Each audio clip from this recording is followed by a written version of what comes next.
We're live. Wait, we're live? Yeah. Yeah, he legal decided to start the record and was like, avoid legal snacks. I'm telling people they're being recorded. I'm being recorded? Yes. I knew it. For posterity. I hope not. Yikes. So we're back with the Dr. Z show, and as you can see, I am not at home. I am in my car because this is my wife. Hi. And I are returning from Pennsylvania, where we were visiting some friends.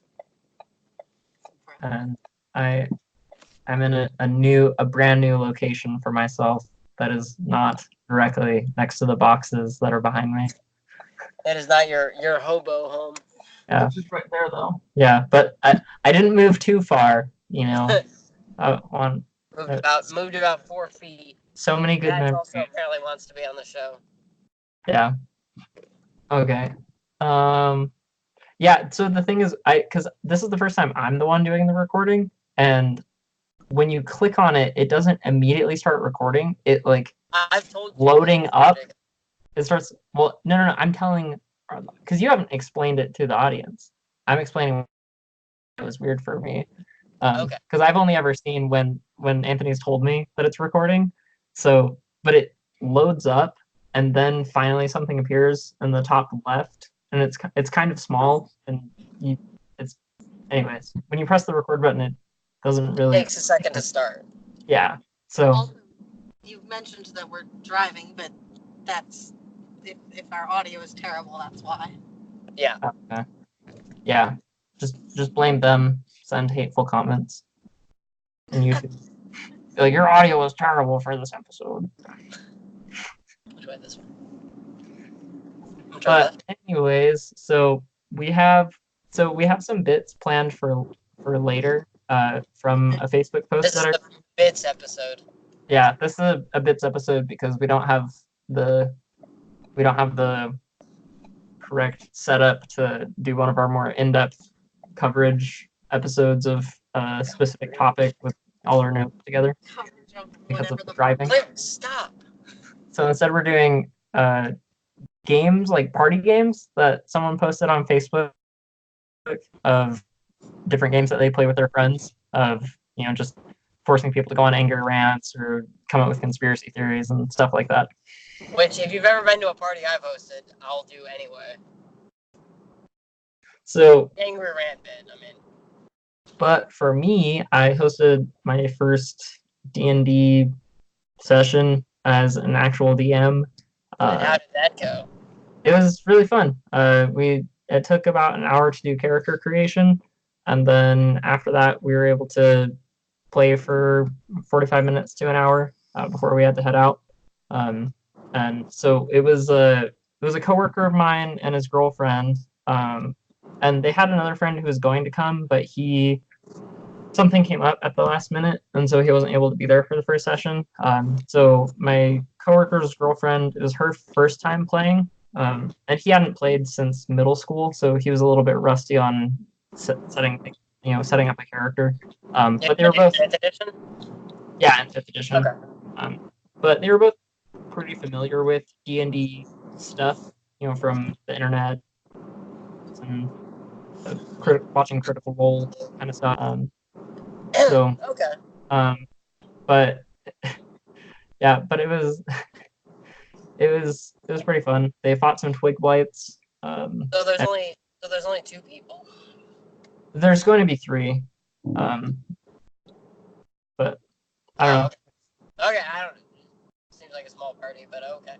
It is 3 to 5 is typical in the Dungeon Master's Guide. When you're adjusting for encounters, the 3 to 5 has no adjustment for the difficulty. But if you have 2 people, the difficulty goes up 1 tier, and if you have 2 people, the difficulty goes up 1 tier, and if you have more than 6 people, the difficulty goes down 1 tier because you have more player characters to deal with the monsters. Right. So. Yeah. Yeah. It's a Tabaxi rogue and a half-elf wizard, but the half-elf wizard the half-elf wizard came from his backstory is that he was in the real world and then he woke up in Faerun, and he his story was that he woke up with an entire bottle of Jack Daniels like duct taped to his forehead and like a McDonald's bag, and so the story was that he was at a party, and we're not entirely sure how he got transported to Faerun, but he was at a party and they were trying to play headbands, and they just duct taped a bottle of Jack Daniels to him to try and get him to guess what it was.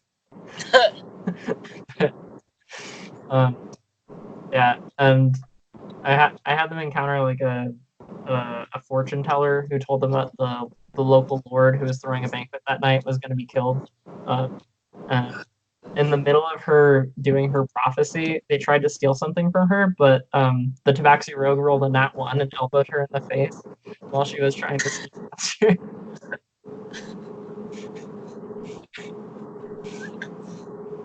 So there will be more hijinks. Why do level 1 rogues attempt the most like wild and stupid things? Like, being a rogue doesn't make you Batman.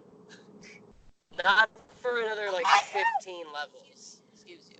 Although my coworker, his character, he thinks that everything is a dream, and so he doesn't think his actions really have consequences that much. So he took the charlatan background with his character trait is that he tries to sell people junk for real money and convince them that it's worth something. So he rolled a deception check to convince the shop owner that his McDonald's bag was actually this great artifact from some noble house. And so he got a free potion of healing out of it because the shopkeeper rolled lower than him. But yeah, he's like, it's a powerful helmet too. It's like you can wear it on your head. But so was this so this wasn't like a one shot, it's a whole like campaign you're gonna do? Yeah.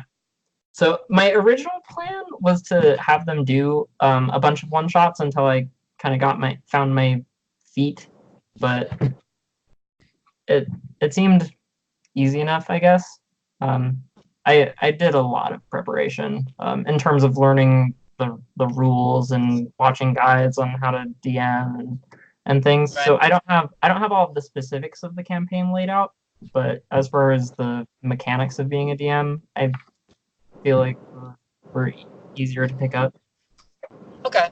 So, but my plan right now is to make 3 big plot hooks for them, so that way I don't have to railroad them. So that way, if there's kind of any direction they end up going, they'll wind up in one of those. But obviously, they're going to be a 4th option, and then I'll have to make stuff up and just improvise constantly. Yeah. My homebrew was structured kind of similarly. Like the first chapter has been like very like railroading because like they're learning about the world and like getting like getting their bearings. But after the chapter ends, it's going to open up and they're going to be able to go kind of in multiple directions, either all at once or they'll be able to pick one and focus on that. Cool. I'm planning on having them fight a bunch of meme kind of characters. One of which is going to be an assassin who's going to be their like arch nemesis for the first bit, and I don't know how they're going to deal with him exactly, but he's an assassin that every time after he kills someone, he does that pose, and he's like had to do it to him.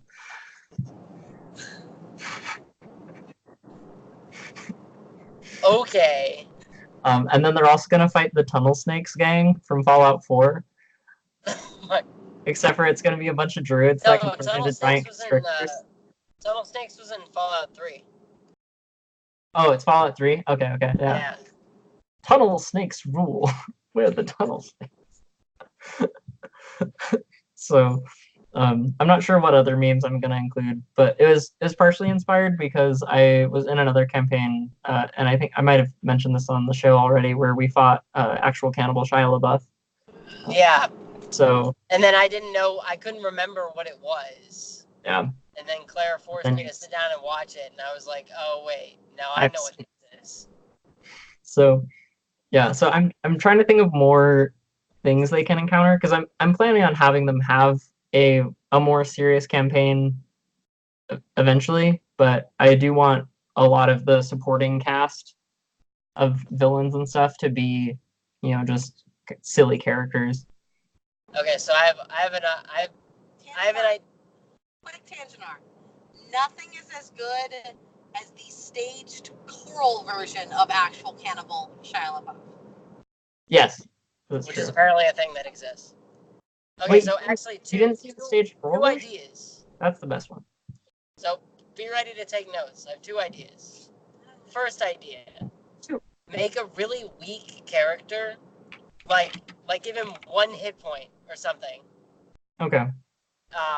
But his dexterity, or hers, whatever, the dexterity is ridiculously high, and they have all of the evasion feats and just every possible way they can avoid taking damage, and then make them the troll face character. Oh, I was planning on having them. So they encounter him and they get into a fight, and then they just run away. I was planning on having them fight someone who actually wore troll faces. It was this super gross hunter person who would put them on. What else? Yeah, my second idea. Well, my second idea is along similar lines as actual Cannibal Shia LaBeouf. So Washington by Brad Neely? Yeah.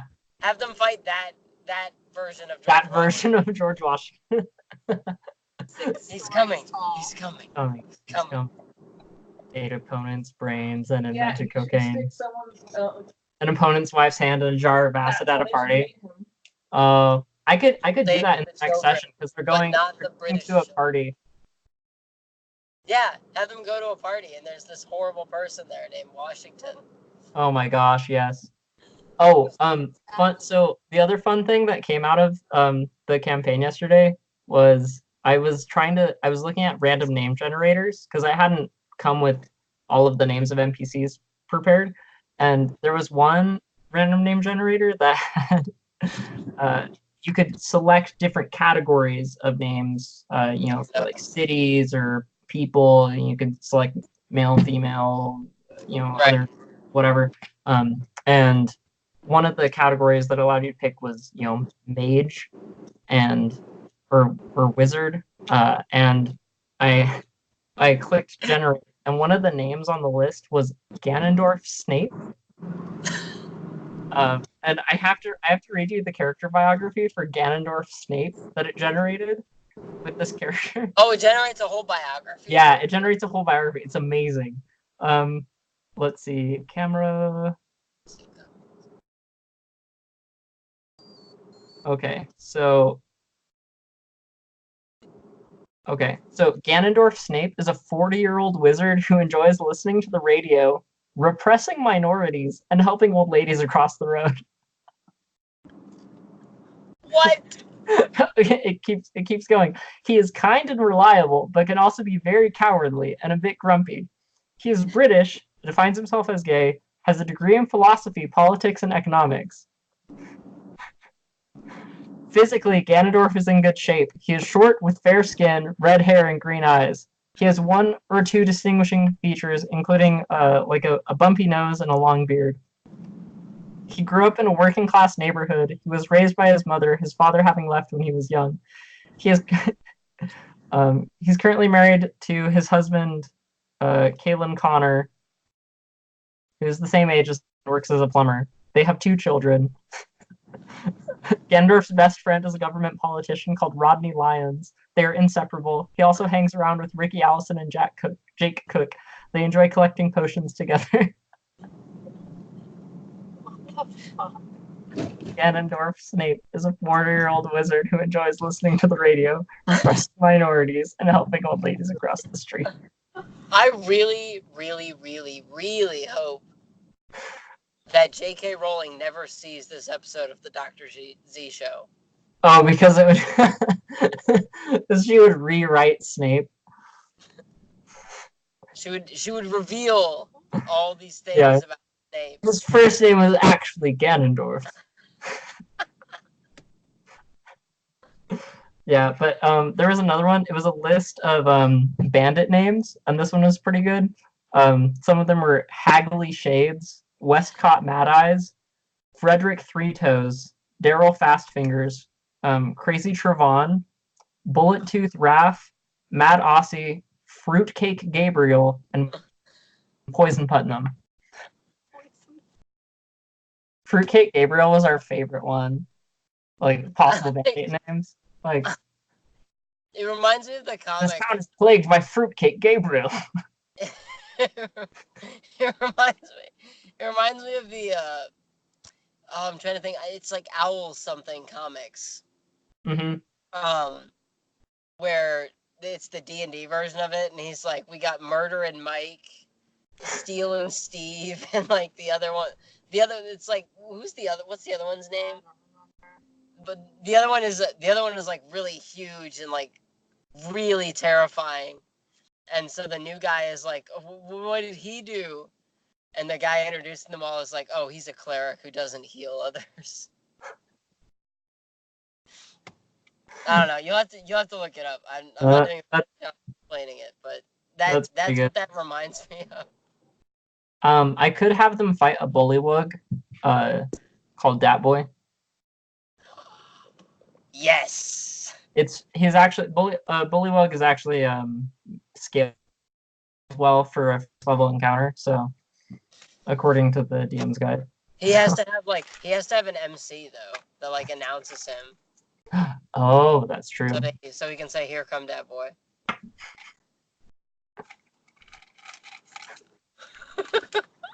He just enters and says, "What up?"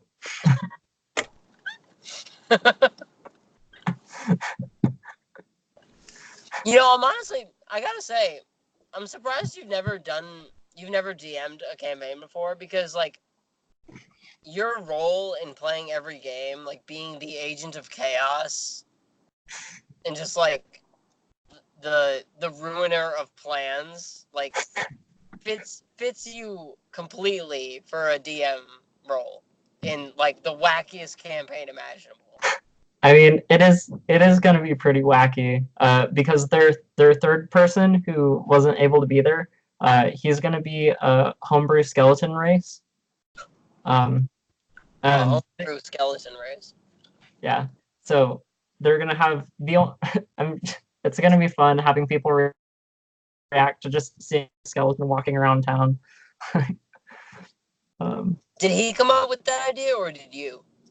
So my coworker told me that because we had a Discord chat set up, and right. he had posted some memes of skeleton stuff.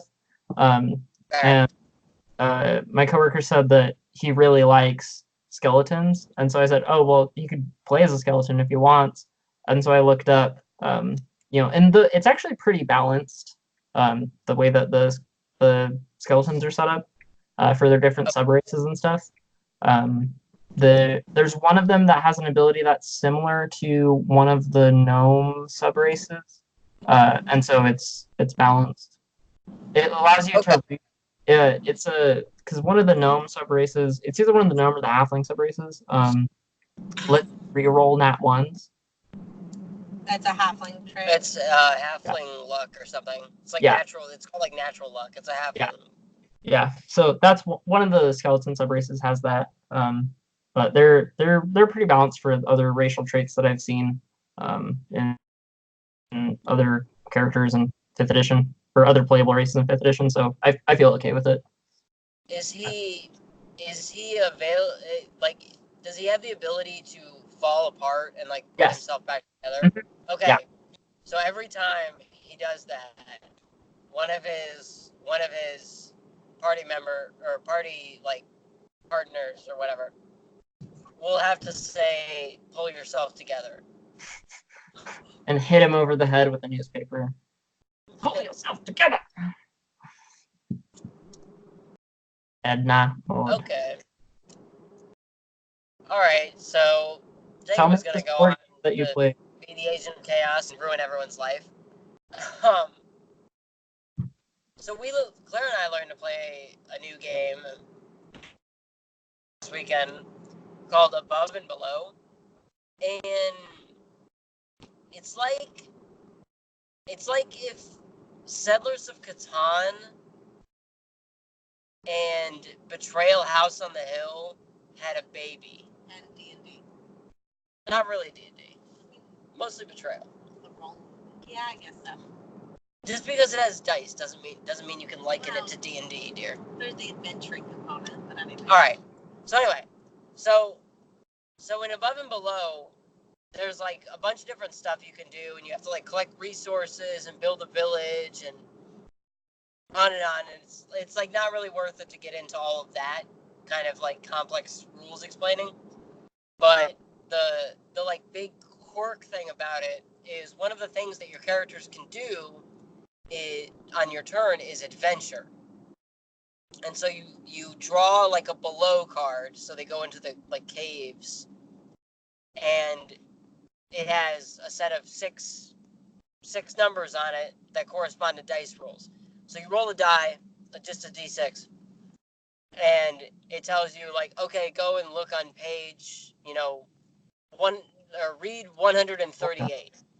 And so you'll go through the book, sort of like in Betrayal when the haunt activates. Yeah. You'll go through the book and you'll look up 138 and you'll be like, okay, like there's one of Claire's that happened to her was there was a fish person running away from these guards, and he was like, oh, help me, like they've kept me locked up for no reason. Right, I've been imprisoned for no reason in this city.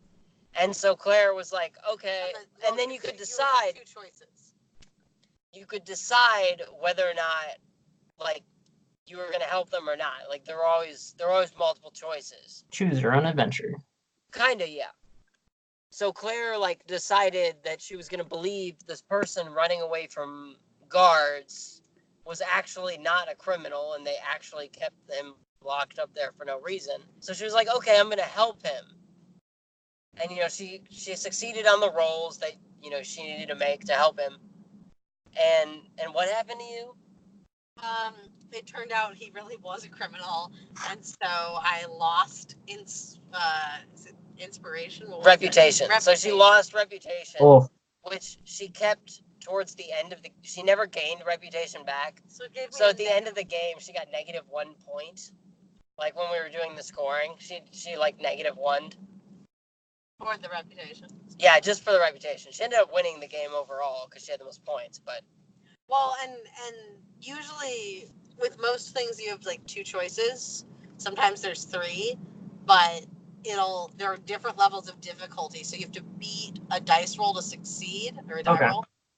So like, I think for that one it was help him for like 3 or turn him over to the guards for either 4 or 7. So I had to get at least a 3. The roll isn't a 3, it's lanterns, but whatever, you roll to get them. So I had to get 3 to help the guy, and then I had to get 4 or 7 to turn him over to the guards. And it's like, if you do the harder one, then you get usually a bigger reward, like more stuff out of it. Mm-hmm. But I just heard like help him or turn him over to the guards, and it was a really early game, so I didn't understand that like the harder things were usually better for you. And so I was like, duh, I'm gonna help him, like, sounds like a good Samaritan thing. And then they were like, haha, he's a criminal, you fucked up. Man. Like, well, for reference, if you see someone running away from the police saying, help me, they kept me locked up for no reason, remember this cautionary tale. Was it a fish person? Yeah, it was a fish person. Okay. So if you see a fish person running away from the cops, kill them If they're a and human eat them like criminal with a sushi. gun, though, you can trust them. Like, Oh no, that's the other thing that happened. You lost one reputation and you got a fish yeah. out of it. Abby, Abby pointed out, if it's a human criminal with a gun, though, you can trust them. Okay, maybe not.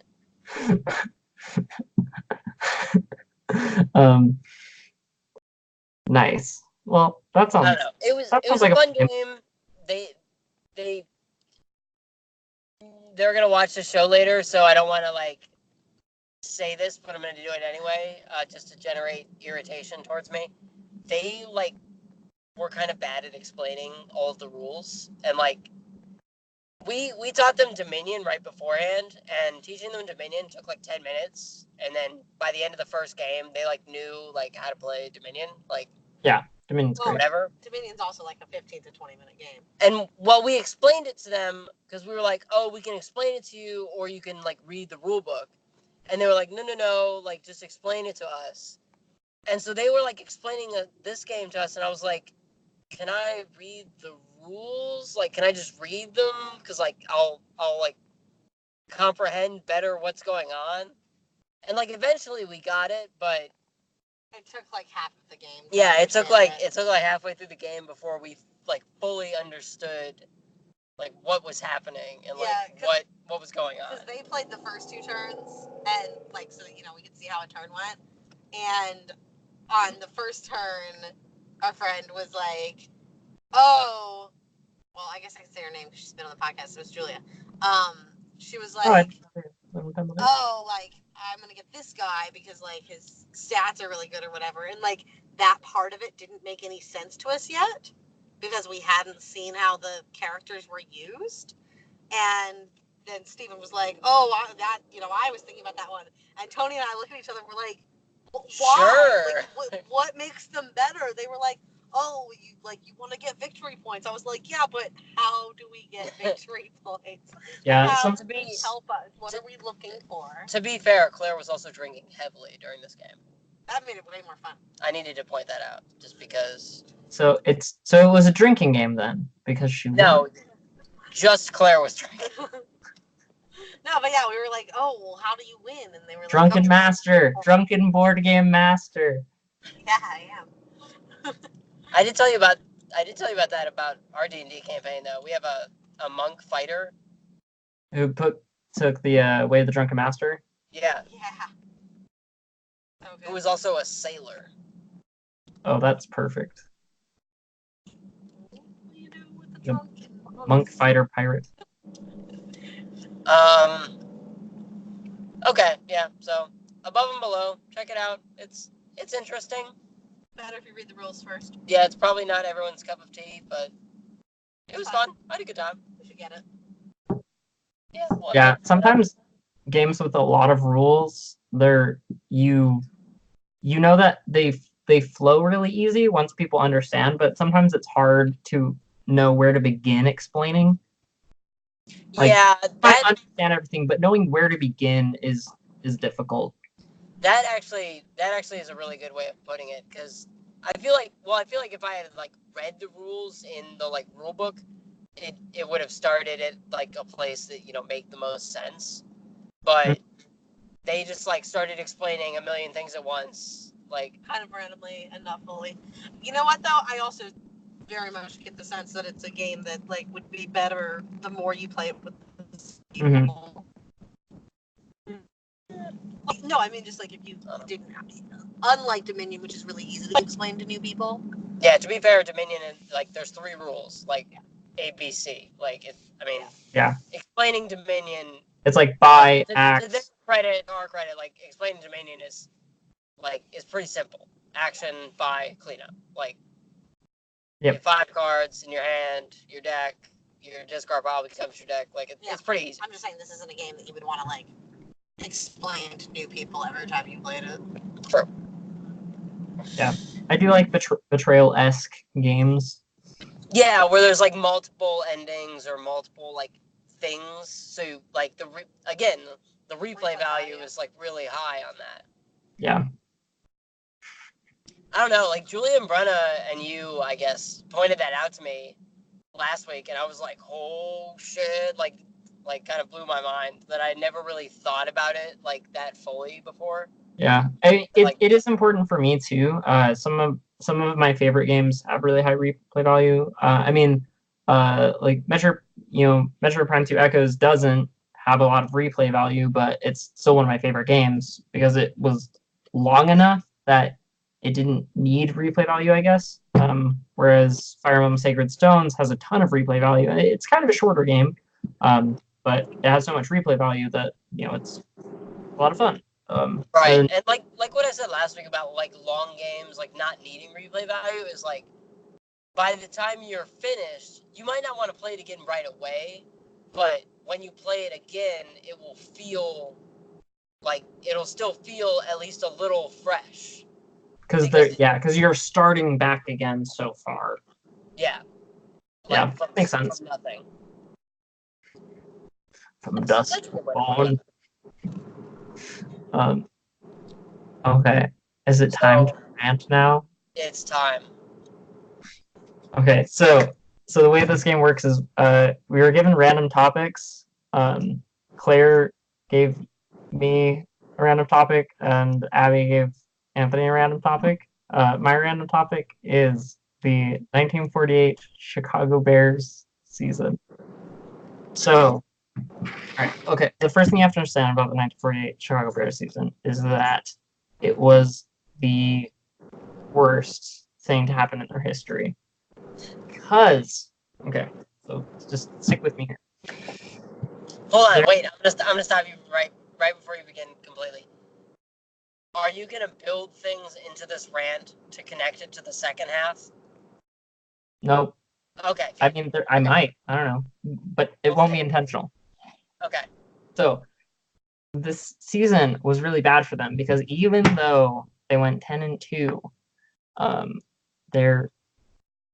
they didn't make it into the playoffs. They didn't make it into the playoffs for the Super Bowl, and that crushed them for the next 60 years.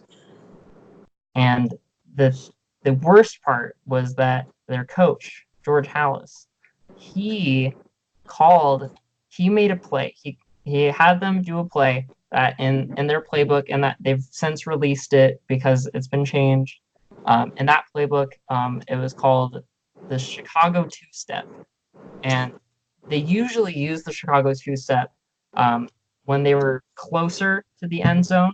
It was really useful for getting the quarterback through, but they called that play when they had just gotten and they were starting fresh. There were like 7 seconds left in the game. He tells them to do the Chicago two-step. Quarterback, who's leading the team at the time, his name was Philip Pickering. So Philip Pickering at this time was like, "Hey man, like we should do another play. Like we should try like the New York Roundhouse. Like that's gonna be a better move for us because we don't have a lot of time and we have to get the ball across the field." But George Halas was drinking heavily in night because he thought that with their current win streak, he had just kind of given up, and he thought that they could do anything. But they ended up losing the match that would have gotten them into the playoffs. So, really, this season is, George Halas, he went on to coach Little League Baseball after his disgrace in this, and it really messed up the Bears for the rest of the time, because then it became the next coach that came in, even though they lost that, he thought that the two-step was going to be a move that made. And for some, it became this weird tradition for them to make these really bad calls in the last few seconds of every game, because I don't know. And anyways, it's just dumb. And I mean, I love the Bears. worse. But this is one of the worst traditions that ever came out of their history.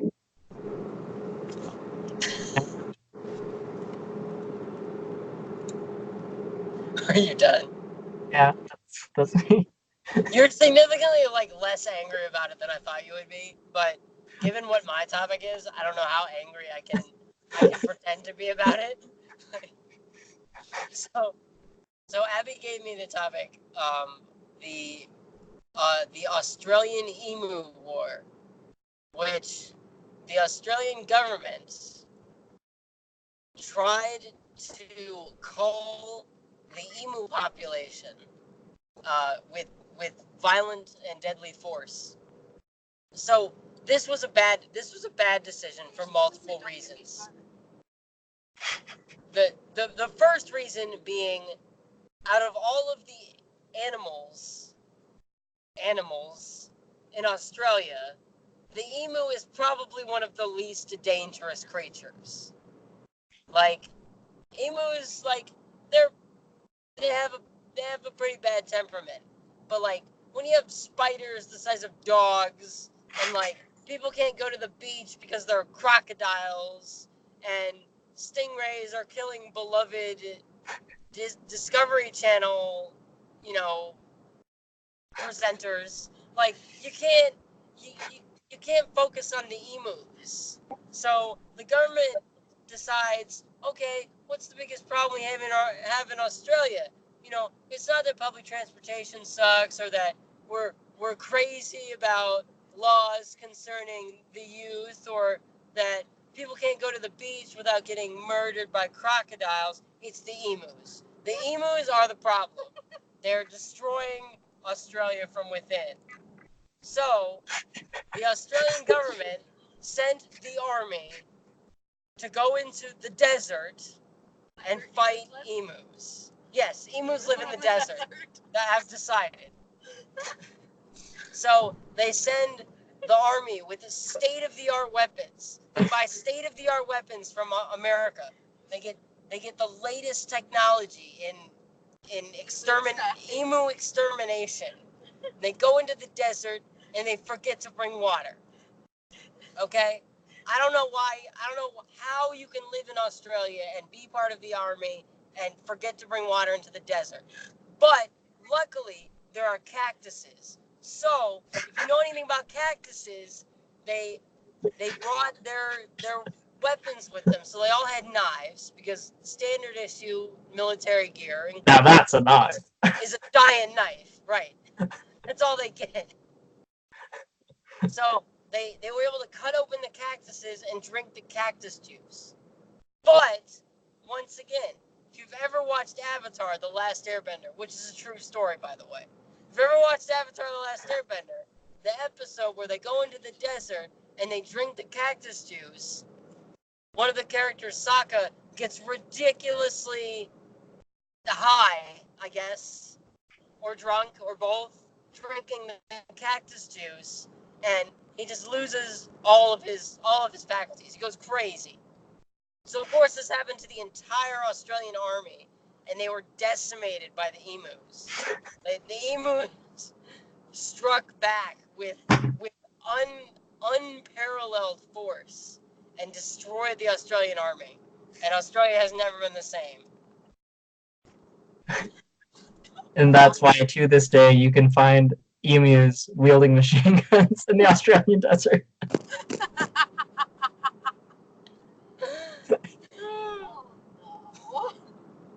I just went off with that.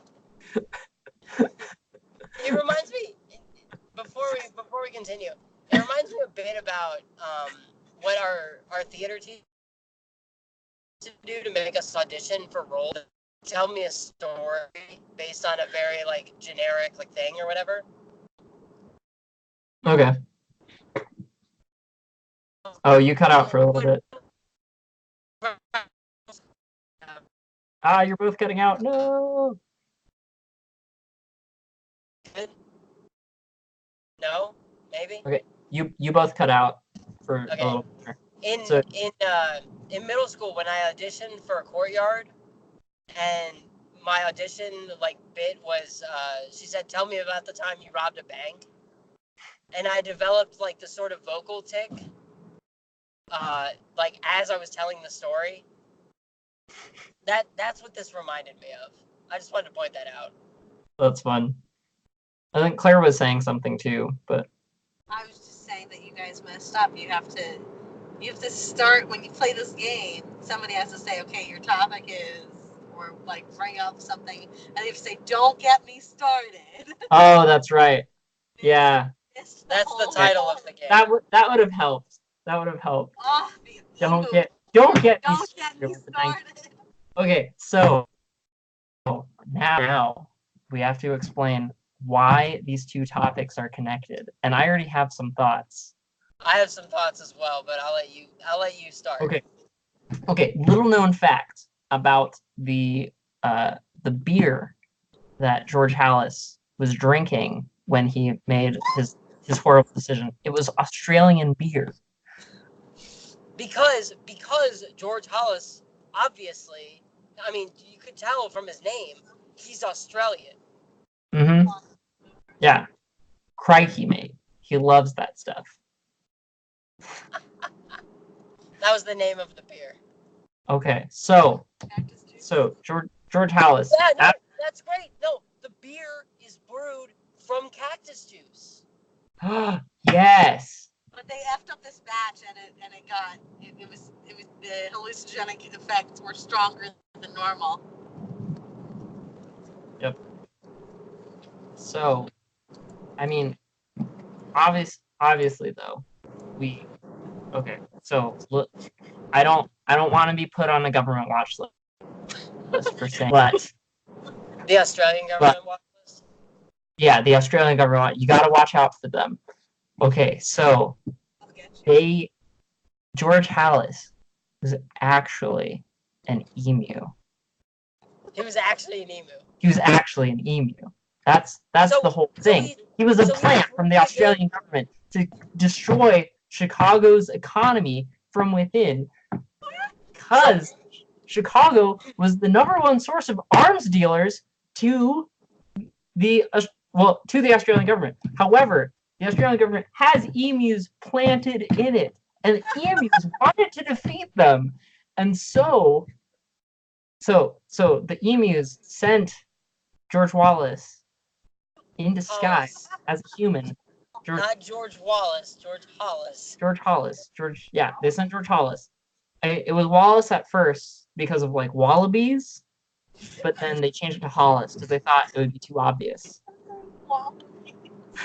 So George Hollis, the emu, gets sent to the United States to infiltrate the Chicago Bears and to ruin the morale of the people of Chicago. And it was very effective. This was little known fact about emus. They plan for the long game because of their long legs. They're tall, height. That's why. They're always planning for the long game. So, and obviously it worked. I mean, they kept it hidden. They kept it hidden that cactus juice was hallucinogenic. The writers of Avatar knew that somehow. They had studied up on the Great Emu War. But yeah, emus to this day. So You have to be careful. Yeah, it was like here's old. the part you're missing. Well, you're missing a key point in this conspiracy theory. The part that you're missing is that at this time during the NFL, so long ago, that the emus was a team. It was during the I hadn't NFL. thought of that. The NFL at this stage was really the INFL. It was the International Football League. So the emus, the Australian emus, were playing the Chicago Bears, and That's so who they. Hollis had to throw the game so that his country could win. That's I I hadn't even thought of that part of it. But they ended up not winning the Super Bowl because the New England Patriots won because Tom Brady is an immortal vampire that deflates footballs. But that's He sucks the air out of them.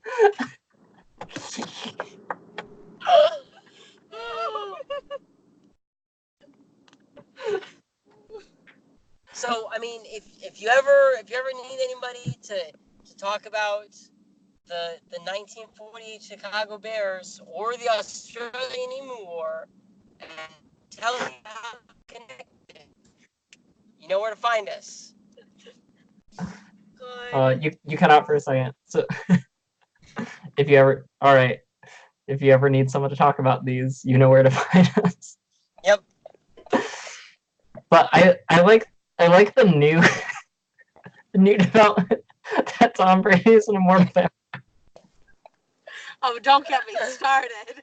Don't get me started about Tom Brady. He only drinks football air. Claire, Tom Brady, the immortal vampire, is your don't get me started topic. Okay. Oh my God! Don't even get me started. We can't right now. There's not enough time left in the show. Oh, we do have 5 minutes technically. That's not enough time, Claire. I mean, we could the next episode could be don't get me started for Abby and Claire. Ideas. We're full of them. But this has been a very interesting on the road episode of the Dr. Z Show. Doctor. Yes. I guess we can just end here. It feels a bit weird that we're not I mean, the entire show was a tangent, so I feel like we should be ending on a tangent of the tangent, but Tom Brady is the tangent. Tom Brady is the tangent. Tangent Tom Brady. That's honestly, I want to. I was imagining him in a coffin that was just like the New England Patriots logo. Rise in full uniform. For some reason, and I don't know why I imagine this. Did you ever read that like children's book, The Ink Drinker? Mm-mm. Okay, so it was like this like version of a vampire that drank books, like the words from books, like ink out of books, and it's really like it's a children's book and it makes sense in that context, but look up what the Ink Drinker looks like, and then like picture that but with Tom Brady's face, and that's what I was imagining when I said vampire Tom Brady. Okay, so the Ink Drinker. All right, I'll look it up. But we should probably end here so that there's not any more cutting out. But wait a second, there's one last thing that made me think of, but I'm looking up because I forget what it's called. What? I'm so happy we got to end on a tangent. No, this is a tangent off of your tangent. Yes, that's what I meant. Yes. Okay, so the just what he said, not even anything about it, but the book he just mentioned made me think of this children's book that, supposedly a children's book. Do you guys know who Edward Gorey is? Yep. I assume he's a person. He's an author. Got it. Okay. So he writes weird it's Edgar Allan Poe for kids. For written as children's books, among other things.